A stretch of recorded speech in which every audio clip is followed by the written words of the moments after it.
Nigeria has recently experienced the growth in the number of software developers, but unfortunately, a lot of them did not learn the skill within the four walls of their higher institution. They learnt it either by paying external instructors and in some cases, self-taught. But all that is changing today with the emergence of various types of internship programs that are geared towards training more software developers. One of such is that run by Learn Factory, a full-stack software developing training and technology hub situated in the southeastern city of Aba.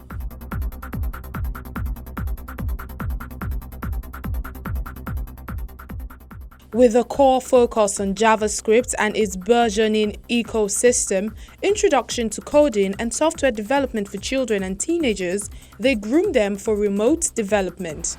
You may have knowledge. If you don't apply it, it's useless. The courses being taught include Java, HTML, React Plus proficiency in cross-platform mobile application development. One of the interns in the ongoing session shares his experience. It's been awesome coming here with lots of expectations, and finding that those expectations has been met has really been a point of joy for me. I mean, I came here to learn how to code basically, and part of learning how to code means you've got to learn the rules, you've got to learn the basics so that you can actually break the rules, maybe effectively, and maintain the traditions of coding. Bernadine Eze was once an intern, and she expresses her satisfaction on the quality of training received. It has really been challenging, fun, and at the same time, I think I'm learning much more better this way. The CEO speaks on the purpose of the initiative and what has kept it going. The Learn Factory internship has 6 core areas it covers. It covers web development, mobile development, back-end development, data visualization, artificial intelligence, and then blockchain, right? So this 6 areas we believe are the future of tech. Now, ML and AI, I mean, everything relies on it now. The 4th industrial revolution, which we're already in, and which Africa is really not preparing itself for, is reliant a lot on machine learning and artificial intelligence, data science, blockchain, Internet of Things.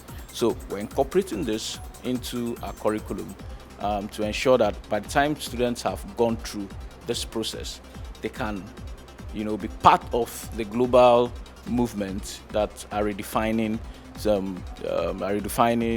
the world. He believes that government support will make initiatives such as this scale. The major problem we have is there is no fiber internet in this area, so we have to depend on the telcos, and that, my brother, is crazy. Sometimes you're on a remote call, and then Airtel network drops or Glo goes up, and you have to buy data for the different networks, and you are flipping on some days. It's just crazy. So internet is a big problem. If government can step in, if they can ensure that this right of way, collaborate with these people, let there be a right of way, let fiber network come through, improve access in the southeast, it will go a very long way. That's one. 2, now, because this is a free program, we need a lot of funding, right? 1, because we want to scale it. So we've done, so far, we are not a big company, but we've done a lot.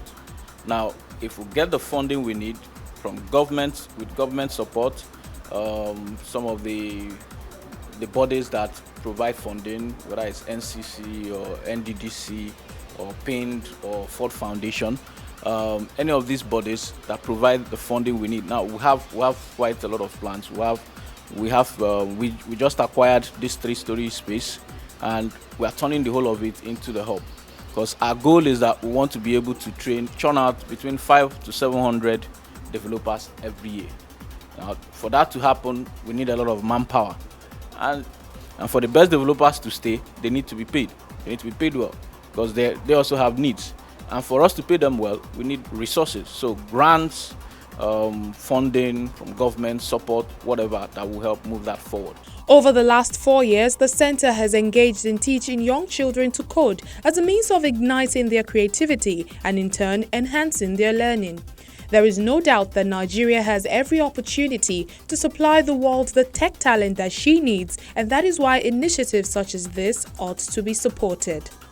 Our guest on the show shares with us how we can use technology to bridge the digital divide in Africa. I believe technology can solve Nigeria's problems and it can improve our standard of living.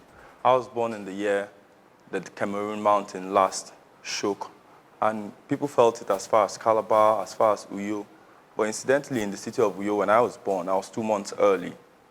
My survival ultimately depended on incubating, being in an incubator, which is a form of technology. Technology is so simple that you can go as far back as looking at the cutlass that people use in the farms. So for me to have survived and lived this long and being given the grace to contribute, definitely if technology kept me alive, technology can improve and, of course, make better the standard of living for everyone, not just in Nigeria, but across Africa. Let me ask you, how well do you think we are taking advantage of technology? For me, in my instance, it was my uncle who had a level of exposure. He literally flew in from Lagos and rushed me and said, no, we'll wrap him up, we'll do this. He created that incubator at home.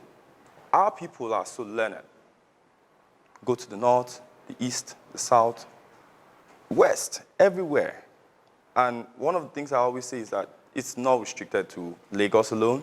So you can start and say, okay, from Lagos, you have a massive startup industry.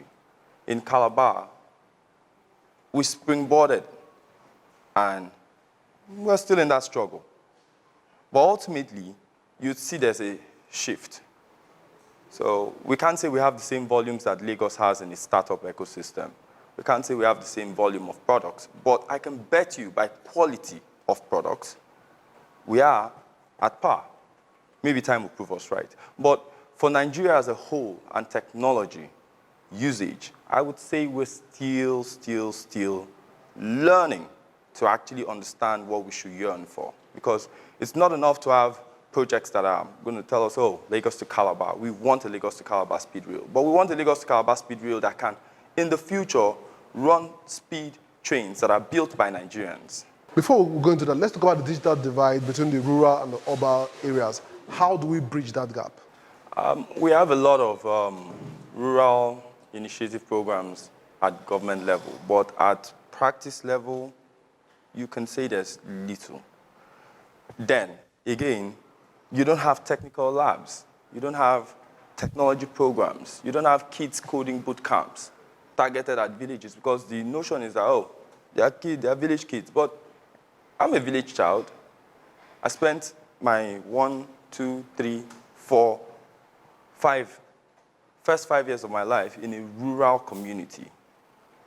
Nothing like a computer at all. But at the age of 6, 7, when I went to live with my uncle and I saw his laptop and I was like, wow.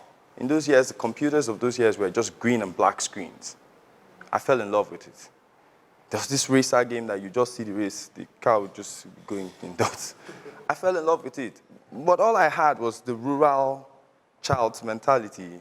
You know, beyond rhetorics and what we hear every day, I think startups, big ones, small ones, growing ones, should remember that when you hear that Nigeria has a big population or Africa has a huge population, the bulk of that population is in the rural area. It's actually where Africa's gold mine is, because ideas and minds own the future. Do you see a future for African developers? An African developer is a word that I would say is still, that word African developer, I would say it's a word that is still finding its definition. And the future for us would depend largely on how we define that word. Because an African developer to some people is someone who's building financial systems, or someone who's been working in one company where in VI, or someone who's looking for a paycheck that is somewhere somehow. But I think an African developer should be someone who has ingratiated himself and deepened their understanding of the African challenges, because a developer is not just a programmer, it's not just a coder. A developer is a solutions engineer. Solutions engineering is not just about the word, it's largely about the practice, the concepts, the way you think about it. So the future is so bright for the African developer if we define an African developer to be someone who goes far beyond just what the marketplace sees today. Because today's marketplace, you'll be surprised, could be tomorrow's obsolete market. What problem are you trying to solve using technology? My core challenge I'm focused on is connectivity. I didn't honestly even know the meaning of the word until it became clear to me that that was what I needed to work on. And with connectivity, our solutions, my solution, when I say our solutions, I'm talking about myself, the team, who I know are very confidently always with us, working with us, even though most times we don't have that much resource. Because R&D is very expensive, especially in the area of software. Interestingly, my team has grown so big. And in Calabar, I run free trainings for as many as, I've done this consistently for the last 4 years. And I can tell you, personally, I've single-handedly trained and supported close to about 60 young people in Cross River. Most of them from both universities. And my direct team I work with were at least over 12 of us. Well, like I say, most of it is never necessarily driven by earnings. Our focus is build that product of the future. In that case, share with us, what is the biggest support that you need today to help your solution scale? The biggest support I need is we as a people loving our own things, embracing our own solutions. We have a whole lot of young people using Western communication apps. What's wrong with African apps? We need more people to embrace African solutions. And we also definitely need funding. We also definitely need access to mentors.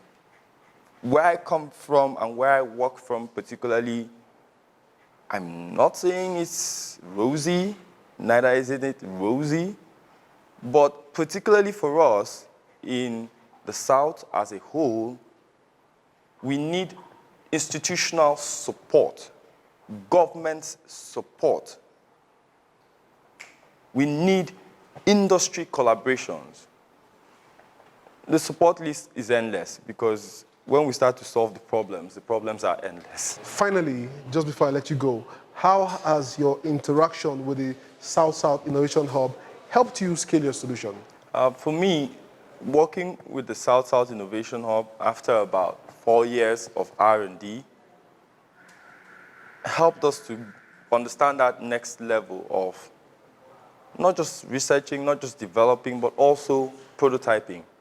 And secondly, coming all the way here from Calabar, the shared energy around us, people from Benin, from Asaba, from Bayelsa, from Port Harcourt, from Uyo, from Calabar. We even have people from Ikomogo here. You know, for me, that shared energy, that shared passion, that togetherness has not just given me hope, but it has also rekindled my prospect of believing that, yes, as far as we're working together as one family, we can definitely be those African developers and African solution engineers that we are hoping to define over time. It's been an absolute pleasure having you on the show today. We wish you all the best. Thank you very much. Thank you very much. Thank you very much.